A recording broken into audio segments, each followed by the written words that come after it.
Good afternoon, class 10th. I'm here to explain your first chapter from your English textbook, first slide. That is a letter to God, written by famous essayist and writer G.L. Fuentes. This is a story all about a farmer and his deep belief in God who always helps a needy person.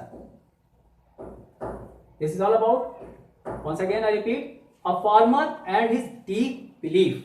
Here I am telling about the deep belief because in this lesson, in this chapter, there is a story about a farmer who writes a letter to God. Can you imagine? Can you believe that a person who is in a great need writes a letter to God for seeking his help? So, well, let's start the story. There was a farmer named Lenko who lived in a valley, and his house was the only one house in that entire valley. He lived along with his children and wife in that valley. He had fields and he had a good harvest that year. His whole crop was standing, and one thing was needed, and that was a slightly shower of rain or a downpour. So they were all anxiously waiting for that. Fortunately, the clouds come and it starts to rain. But after a while, the rain is followed by the hailstorm. Big pieces of ice, big pieces of snow starts to fall down from the sky. First of all, Lenko thought that it was the frozen pearls, but soon the whole standing crop was destroyed by the hailstorm, and his whole field was covered as white as a salt. So Lenko was much worried, much alarmed at this situation, as there was not a single penny at home to spend. So he was a very hard-working man, but he knows somewhat about reading and writing. So as he had heard and he believed that God is omnipresent, He is everywhere and He helps always the needy. That is the message of this. As I have told you, a farmer and his deep belief in God who always helps a needy person. So this belief that God is everywhere and He helps those who are in need. Thinking that, he starts to write down a letter, and this letter, after writing that letter, he goes to the post office, and after all formalities like affixing the stamp, he just posts the letter into the letter box. And sender was like only, address was to God only. After a while, the postman comes, opens the letter box and collects the letters, and seeing the address that was simply to God, there was only two words, to God. He goes to his senior, that was a postmaster, very amiable and friendly fellow, and they both start to laugh. But suddenly that postmaster starts to imagine, and he was much shocked and surprised that what a great belief in God. This man has really a great belief in God, a deep belief in God, and we must help him.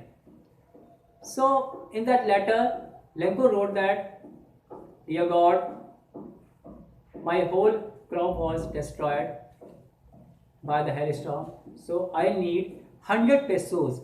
Pesos is a currency of that country in which this story has been set up." So he wrote that, "I need 100 pesos to sow the field again and to spend money for me and my family."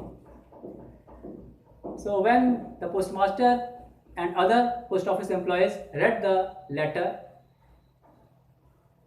they decided to help him. So they contributed money, and contributing the amount, of course, postmaster also gave some part of his salary, and doing all this, 70 pesos were arranged, 70 pesos were collected, and they were put in an envelope. And this was a great belief of Lenko. He comes to another Sunday to look whether the God has replied or not. It was his deep belief. So he comes, and with his so confidently, he asks the postmaster if there was any letter from God, any reply from God, and postmaster simply hands over that envelope which contained 70 pesos to Lenko. Lenko, without any slight confusion or any surprise, he just opens the envelope. And interesting part of this story is, he simply opens that was his belief, he simply opens the envelope and starts to count the amount. And when he counts the amount, he was surprised, he was shocked. He again goes to the postmaster, asks for a letter, and write down the letter, and the letter read that, "Dear God," the most shocking and most humorous climax of this story is, under this letter, he writes, "Dear God, I know you are always helpful to anyone who is in need.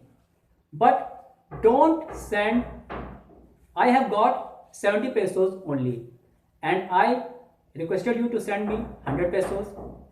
And these post office employees have stolen the rest amount of 30 rupees.